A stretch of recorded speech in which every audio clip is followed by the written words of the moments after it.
भगवा भगवा भगवा करके सारा देश का सत्यानाश करने वाली भगवा सरकार ने मुसलमानों और उसकी संस्कृति को इस धरती से मिटाने का पूरा बंदोबस्त कर लिया है। भाजपा की इस भगवागिरी का ही नतीजा था कि कोरोना की दूसरी लहर में देश शमशान बन गया और देश के लाखों नागरिकों को मौत की नींद सुला दिया गया। इस सरकार ने पहले तो मुस्लिम बहुल राज्य कश्मीर को बर्बाद किया, उसके बाद अब अरब सागर में बसे एक खूबसूरत आइलैंड केंद्र शासित राज्य लक्षद्वीप को बर्बाद करने का काम शुरू कर दिया है।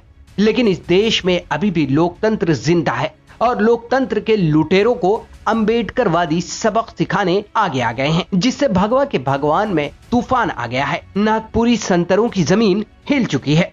इस सरकार को इतनी भी शर्म नहीं है कि देश कोरोना महामारी जैसी इतनी बड़ी त्रासदी से गुजर रहा है। लोगों की जानें जा रही हैं, लोगों को हॉस्पिटलों में बेड नहीं मिल रहे हैं। देश भर में कोरोना ने लाखों लोगों की जानें ले ली हैं, लेकिन सरकार को इससे कोई फर्क नहीं पड़ता है। भगवा भांग के नशे में चूर ये भाजपा सरकार अपनी भगवागिरी और मुस्लिम विरोधी एजेंडे में व्यस्त है।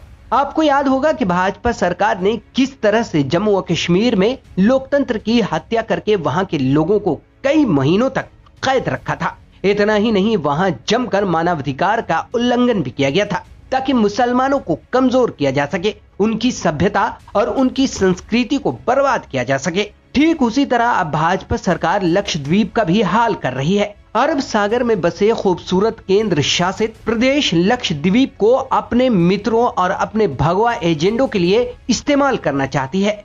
लेकिन इसकी भगवा नीति के खिलाफ केरल खुलकर सामने आ गया है और भाजपा के भगवाकरण वाली नीति के खिलाफ केरल सरकार ने प्रस्ताव पास कर दिया है। इतना ही नहीं, लक्षद्वीप को भगवा रंग में रंगने का काम भी शुरू हो गया है।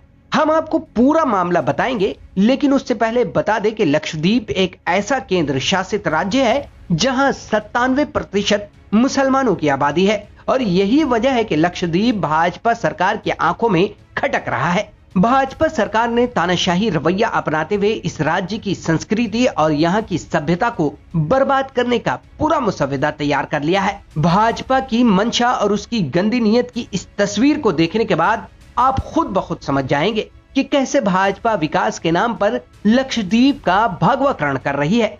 लक्षद्वीप में संघ का एजेंडा लागू करने के लिए भाजपा ने संघी प्रफुल्ल पटेल को प्रशासक नियुक्त किया है।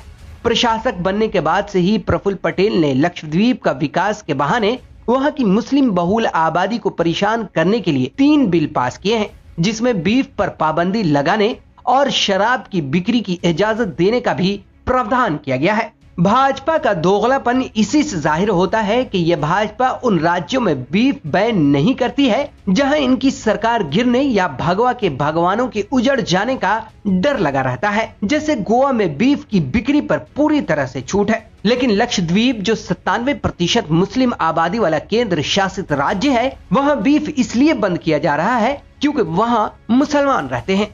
इतना ही नहीं, इन तीनों कानून में एक प्रावधान ये भी रखा गया है कि अगर सरकार विकास के नाम पर किसी की जमीन हड़पना चाहे तो वो आसानी से उस जमीन को हड़प सकती है और उस शख्स को जिसकी जमीन है बेदखल भी कर सकती है। पूरा देश विकास विकास चिल्ला रहा है, लेकिन बाबा जी की सरकार लक्षद्वीप में जाकर विकास कर रही है। खैर, प्रफुल्ल पटेल के प्रशासक बनते ही लक्षद्वीप का भगवाकरण शुरू हो गया है। संघी एजेंडे को लागू करने के लिए प्रफुल्ल पटेल ने वहां के पेड़ों पर भगवा रंग चढ़वाना शुरू कर दिया है। आप तस्वीरों में साफ देख सकते हैं कि कैसे वहां के खूबसूरत पेड़ों को भगवा रंग में रंग कर बदसूरत बनाया जा रहा है। वहां की प्राकृतिक ताने बाने को कैसे बर्बाद किया जा रहा है। लेकिन इसी बीच केरल सरकार ने संघी एजेंडे और भगवा नीति के खिलाफ असेंबली में आज एक प्रस्ताव पारित कर दिया है। इस प्रस्ताव के पारित होने के बाद भगवा के भंगेड़ियों को सांप सूंघ गया है। केरल सरकार द्वारा लाए गए इस प्रस्ताव को सभी विपक्षी दलों ने सर्वसम्मति से पारित कर दिया है।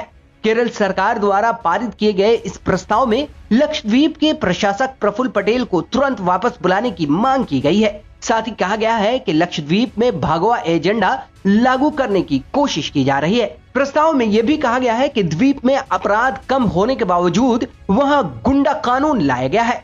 इतना ही नहीं, केरल के मुख्यमंत्री ने कहा है कि केंद्र शासित प्रदेश के लोगों को कॉर्पोरेट हितों और हिंदूवादी राजनीति का गुलाम बनाने की कोशिश के खिलाफ कड़ी आवाज उठाई जानी चाहिए। उन्होंने आगे कहा है कि लक्षद्वीप में हालिया घटनाक्रम को संघ परिवार के एजेंडे के प्रयोगशाला के रूप में देखा जाना चाहिए। विदेश के लोगों की संस्कृति, भाषा, जीवन शैली और खान पान संबंधी आदतों को अपनी विचारधारा के अनुरूप बदलने की कोशिश कर रहे हैं।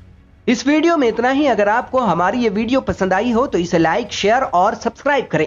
साथ ही बेल आइकॉन को दबाना बिल्कुल ना भूलें ताकि हमारी हर वीडियो की अपडेट आप तक पहुंचती रहे। तब तक के लिए दीजिए इजाजत। नमस्कार।